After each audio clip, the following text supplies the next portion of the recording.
Alright, Shabbat Shalom everybody, and you're welcome to the Shabbat of this morning. The Parashat that I'm talking about this morning is called Parashat Balak.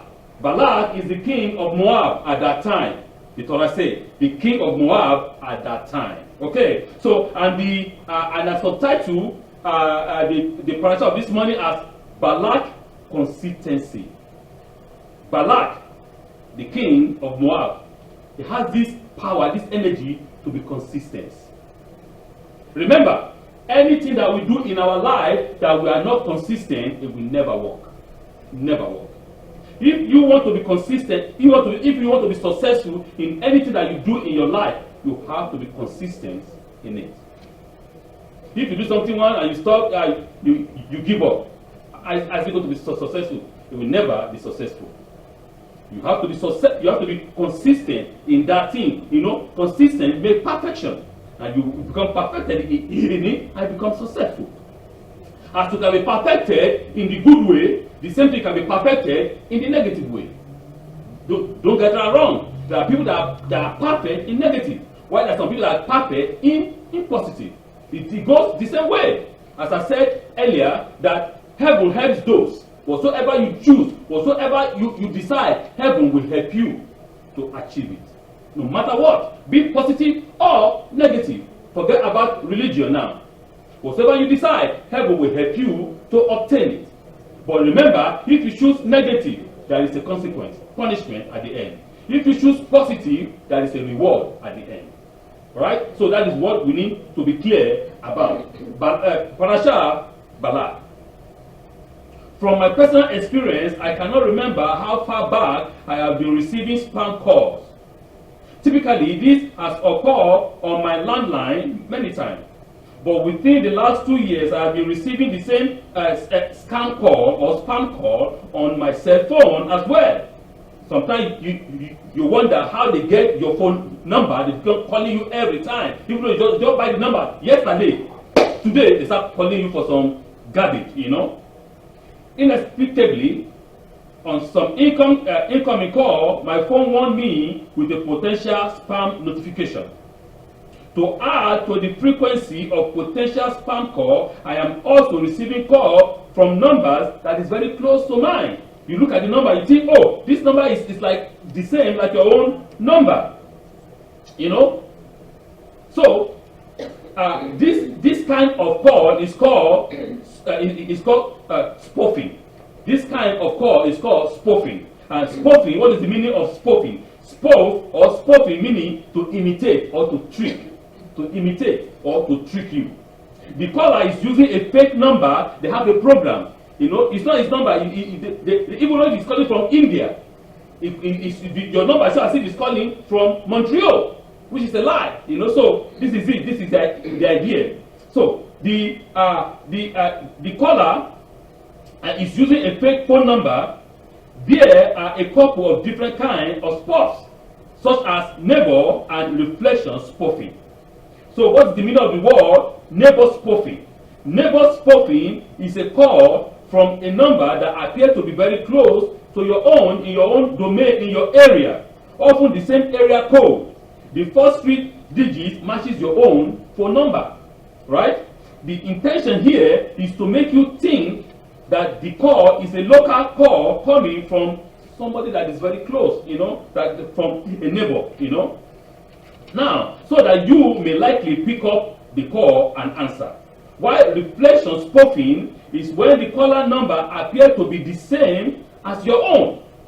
In other words, it is a reflection of your number, of your cell phone, or maybe yes, of your cell phone number. The scammer hope that you will be curious enough to answer the call. Right, all these things that I wrote is just from an experience. You have your phone number, you buy a cell phone, tomorrow you see the scammer, right? He begins to call you, giving you all kinds of advertisements. Even though you did not sign up for anything. How did they know your phone number? How did they know, the so-called protection or confidentiality? You know, because you gave your information when you buy your cell phone. No? So how did they get all this information? From where? Who is selling your information to the third party? Because the two parties, you and the seller, right? You have signed an agreement, it has all your address, everything, you know, your date of birth, and so on, and so on, and so forth. So how come the third party is getting all this information from? Who is giving them? Who is selling it to them? Right? But I want us to understand one thing that is very, very clear concerning this scam. They are always very consistent.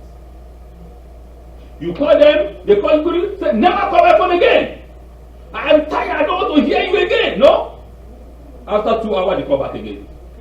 Can you see? I said, don't call me. I'm not interested.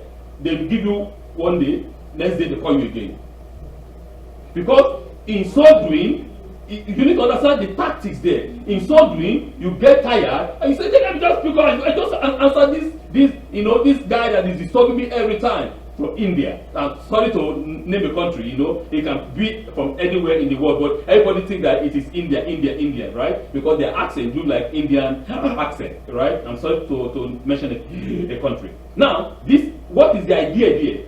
This idea here is the consistency of the caller. Sometimes they call me, sometimes I play along with them.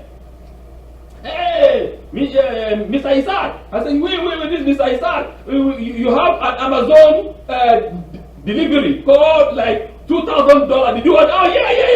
Okay. I said, can you give me your information? Oh, okay. You know what? Can you give me your own address? Give me your address there. I will write you a mail. I will give all my, because I don't like giving my information online by phone. I will write you a letter and I will send you to where you're coming in from. No, Mr. Isa, it doesn't work that way. I said, how does it work? Because me, I don't like, giving my information online. I want to write you a letter. I'm an old fashioned. I don't like internet. So I will write you the mail, give me your address, your name, your telephone number. They say, get up. I will call you. They get offended. So sometimes I play along with them, but when I enter into their nerves. But that doesn't mean that they will not call again. After 2 hours, they call again. So this is the idea is that you get tired and you pick up the phone. When they keep on disturbing you, they don't give you rest. That idea is not from them. Right? That idea that they have, that marketing skill is not from them. It is actually from today's Parashat, from what we call Balak. The consistency of Balak to go and fetch out Bilaam was tremendous. I said that like 10 times Balak was consistent. Even though Balak doesn't want to come, I must get you by all means. You see, we as a human being, we need to understand that this principle. The same thing works in the positive way. Don't get me wrong. It works on both ways. You have to be consistent. If you are not consistent, you will never be successful. You have to be consistent whatsoever you do for you to be successful. Sometimes, even though, as I said, in my email, right, I get a lot of spam, the unwanted email. Every day I delete, even though I see my wife get tired of deleting. Our own spam is like maybe 2 million. Now, you don't just fool everything. Say, why can't you just try to, remove it? I'm tired of these people. They keep on giving, because one day they tell you, click, you make a mistake, you click on something, and they get access to your computer and they control the entire of they steal all your information from your computer. The same idea. The consistency. They will never stop sending you email, trying to fish. They call it fishing. So you make a mistake and you click and they get you. In this week, Parashat Balak, the Torah in Sefer Bamidbar, in the book of Bamidbar from chapter 22 to 24, describes attempt by Balak, king of Moav, to defeat the Hebrew people, to defeat Israel. We can see in his statement, he said, they are too powerful for me. I can't conquer them. There are people that came out from Israel and they feed the surface of the earth and they will lick everything like ox, or like oxen lick the green grass. You know, what is this telling us here? If you look at it from another perspective, remember there's always two sides to a coin, right? Don't let us look at it from only one side. Look at the another side. The another side, what is telling us, or what is telling Balak, that message is a code, saying they will lift up the earth like the oxen lift up the green grass. Meaning, these people are what? These people are virus. Once they enter into a place, when the virus enter into a cell, what happens? It destroys that cell. These people are they are what? These people are virus. They are non-human. When they come, they will lick everything. They will destroy everything, and then I'm going to be in trouble. But Israel never came to fight. No, Israel just want to pass by. He never came to fight to capture your land. That is not the intention of the people. But because, as I always say, a thief think everybody is a thief. Always remember that. That is what my grandfather always tell me. A thief think everybody is a thief because he's a thief.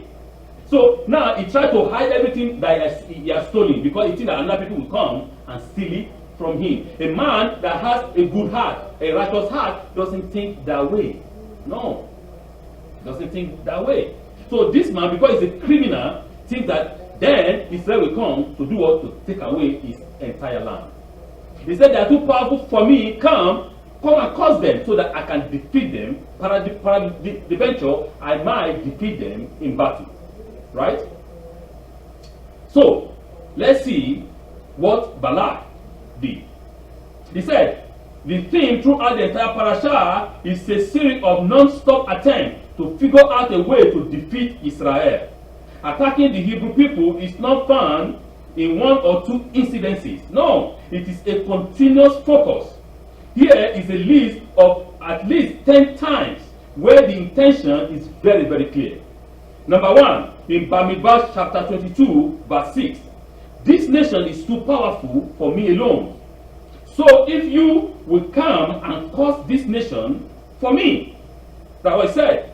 And in chapter 22, verse 11, we repeat again. A nation that came out, the nation that covered the earth surface has left Egypt. Come and cause them for me, so that I will be able to fight against them and drive them away.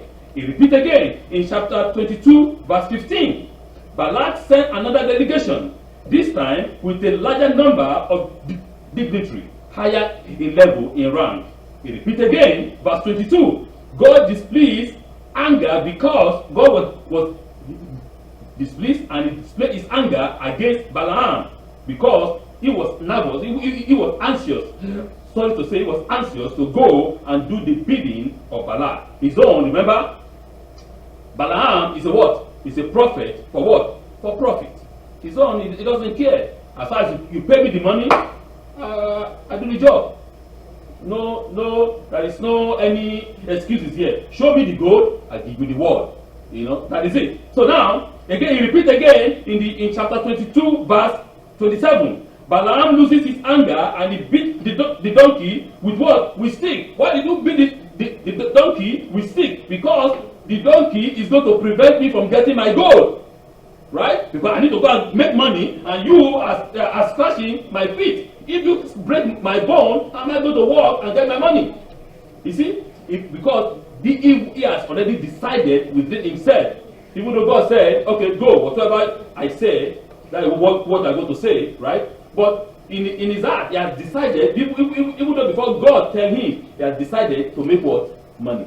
That's his business. He's a businessman. So here, also in chapter 22, verse 37, Balak made a said to Balaam, I had to make so much effort to get you. In chapter 23, they continue. Balaam instructs Balak to build altars and offer sacrifices to appease God and allow him to curse Israel. 3 times, Balaam tried to curse the Hebrew people, but each time he is foiled. Only allowed to speak the word of blessing that the Holy One, blessed He, put in his mouth. Can you see that? After 10 times, another 3 times again. Build an altar. This and this. No. we have this idea. We think in our mind that God is a man. That we can bribe God. You know? God said, I am not a man, nor the son of a man that will change.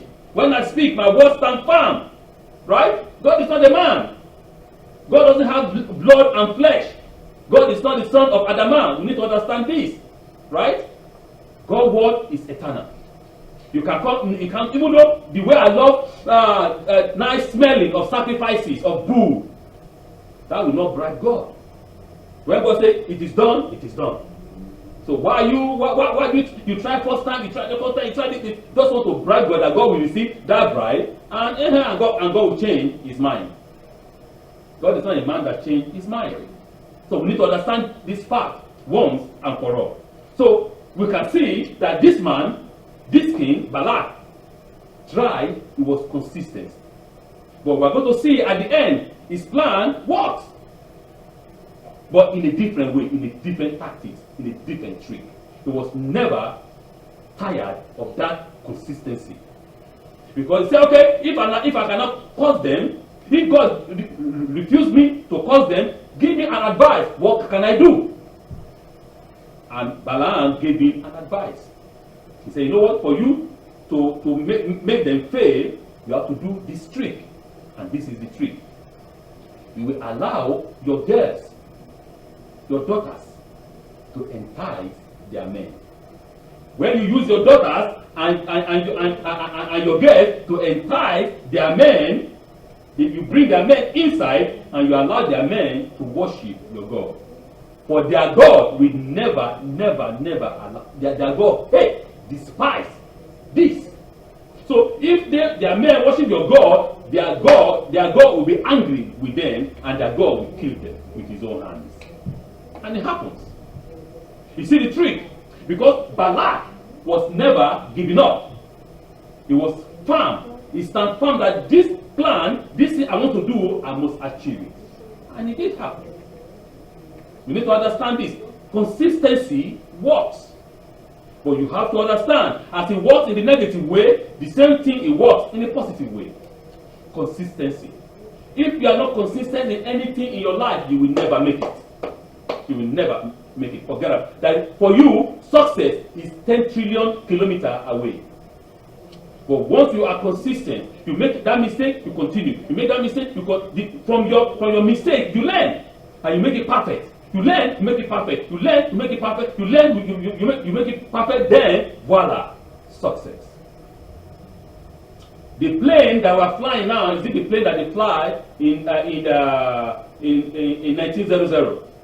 No, you see the development. This is by mistake. Not how many planes has crashed. Crash and crash and crash and crash and crash. But we develop. You say, oh, okay, this is a mistake. It's a setback. It's not only a setback, it's a giant leap. We find the mistake and we corrected it to make it better. The first car, was it like this? In the first car, I don't think they have air condition. No? No? The first car was like, you know what I say? But the car we're driving now, it's not, we make effort. We do what? We improve it. Consistency pays. Balak. Consistency. The consistency of this man was so consumed with all his body, with all his being, with all his soul to destroy Israel by all means. We need to understand this. Consistency pays. But the good one, I mean, from the very beginning to the very end, Balaam knew from the onset that the Holy One, blessed be He, will control his ability to fulfill Balak's wish. Why didn't the tenacity and determination of Balaam not win over? Why not? The reason is simple. So long as we maintain a firm dedication to the Holy One, blessed be He, our enemies will never harm us. As long as we continue, remember, it's the same consistency. As long as you, me, all of us have this consistent relationship with our God, our enemy will never win. But once you break up from that consistency, there is a crack. And once you have a crack, what happens? the enemy can slip in. The same thing in nursing or in medicine, right? They say the first line of defense for human being is what? Our first line of defense is our skin. That is it, as our first line of defense. If the skin has a crack, virus, bacteria, microbial, they can enter. And when they enter into your bloodstream, slipping in. You see? This is the same idea here that we need to talk spiritually, right? Because if we as a child of God are not consistent in what we do, then we allow the enemy, we allow a crack in that relationship. And the enemy can enter through that crack and cause a lot of havoc. So Israel was consistent in the relationship with God. But Balaam advised Balak to say, okay, entice them with your women. And that was a crack in the relationship. And that crack cost Israel very, very dearly. The women come and check themselves, right? Hey! You know, they come, they show themselves, hey! Because remember, our eyes is the window to our mind. You see, the Torah even give us the ability of this man called Bilaam, the prophet Bilaam. The Torah says he's a prophet that prophesied with his what? With his eye open. Most prophets prophesy with their eyes closed. Why do you close your eyes when you prophesy? You close your eyes because you want to concentrate, you want to see the picture of the spiritual thing to tell to the physical. But Balaam was not like that. Balaam prophesied with his eye open because he sees directly into the spiritual realm. Doesn't need his eyes to be closed. He shows us the level of this man. He shows us the hierarchy. This man was a 5-star general in the spiritual realm, not 4-star, but 5-star. On the level of Moshe Rabbeinu. Can you imagine that? So we are going to discuss more of this man than say. This man was not just an ordinary human being. He was nearly like an embodiment of some kind of spiritual beings, you know. The knowledge that he has was very, very high. That is what we need to understand. So God is telling us we need to keep our consistent relationship with him. We cannot depart to the right, nor depart to the left. We have to stay firm where God has placed us and continue to develop that relationship every time. I always tell us, remember, Torah is not a religion. Torah is all about a relationship. Keeping that relationship firm and consistent will deliver us, will bless us, will keep us, will prosper us, because that relationship is there intact. As soon as we do what? We boku, as soon as we give in, even just a bit, we are finished. As in the example of the robocall and unwanted email, we may have nerves like steel, refusing to give in, to answer the call, to give even the slightest indication that we are falling for the scam. Remember about what I said? When they call you and call you and call you and call you, and you get tired, say, you know what, let me just pick up this line and answer them. Those people, they are not ordinary person. Remember, the scammer, they've been trained for years. They can hear your weaknesses. They can hear your voice shaking. There is a kind of a scam, just quickly before we finish. There's a kind of a scam, they call you. These people, I don't know how they know, they got the number of your son or your daughter. They call you, hey, please, there's an accident. Your daughter is involved. You need this so amount to do. What they want is you to panic. Once a man panics, he loses his senses. We want to say, you know what? Drop the phone, let me call my daughter if it is true, or call my son if it is true, or call my friend if it is true, or call my dad or my mom if it is true. We panic and begin to listen, and they begin to control your mind, and you become a zombie. They say, okay, bring this amount, let's send you this amount, and you begin to say, you don't even think. You automatically begin to do exactly what they tell you. Right? You think this is a kind of a magic. It's not a magic, it's science. These people, they've been trained to know all these things. They can pick, they can take, they can know when you panic from your voice.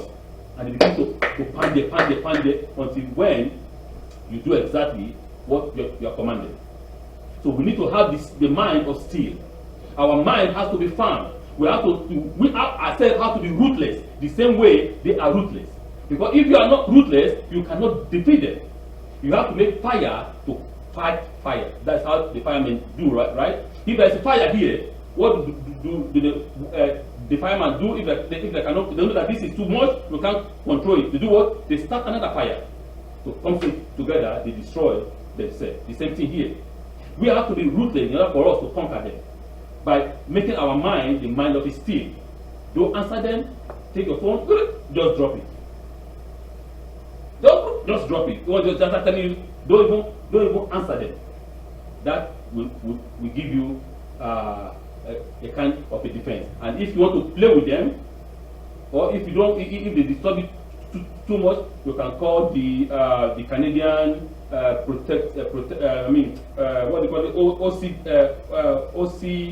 OCD or something like that. That we have in Canada that protect our safety. I mean our information safety. All right. Ultimately, the last ditch effort of Balaam is in Bamidbar chapter 25 to lure Israel to sin through immorality with the breaches of our defense. We gave in, leading to being caught in the scam with devastating result, as I said. The lesson of Parshas Balak is a gift to us, individually and collectively. It is the key to success. Consistency is the key to what? To success. As often and as consistent our enemy are to destroy us physically and spiritually, we must be just as relentless in defending ourselves through the Torah, the value and the principle that the Lord our God has given us. Today, we are facing an unprecedented relentless attack upon a sacred word, the word of God, the Torah, and the value that God has given us, the Hebrew values. We need to stand firm and not give in. With strength, with clarity and belief, we will inevitably win the battle. Remember, your value, my value, our value is being trampled under every time in the name of what is called human rights. We must not give in. You must stand firm to the truth of the Torah.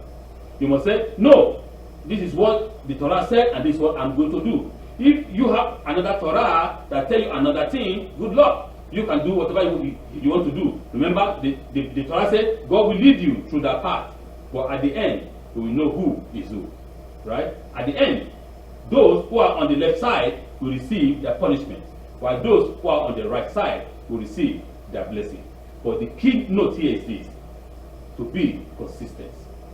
Every time of your life, every time of our life, we must be consistent in whatever we do. You cannot be wiggling. You know that I'm not sure if I'm here, or I'm not sure if I am here. I'm not dancing salsa. You know that's not salsa, but I'm just saying, right? You have to be consistent in whatever you do. Once you are consistent, I'm telling you for sure, 100%, success is yours. Success will be ours as long as we stand firm on the truth of the Torah. Parshas Balak. Shabbat Shalom.